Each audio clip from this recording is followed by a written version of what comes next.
Welcome to Guide Guru. We hope this video helps.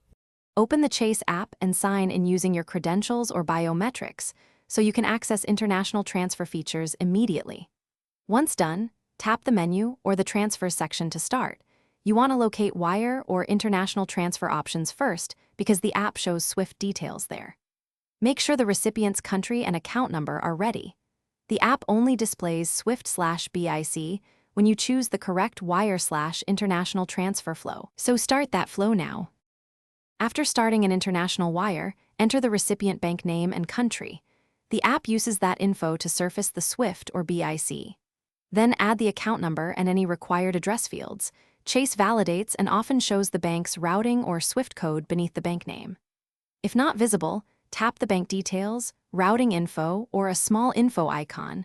Those reveal the code. Because the app adapts to input, accurate bank country is why this step is critical.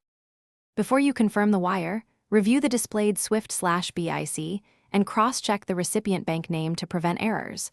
A wrong code risks delays or returns. If the app doesn't list a SWIFT, contact the recipient bank for the correct BIC or switch to Chase's desktop site where full routing details sometimes appear. If problems persist, open Chase Secure Message or chat with customer service. They can confirm where the app hides the SWIFT or advise. Thanks for watching. Consider subscribing if we helped you today.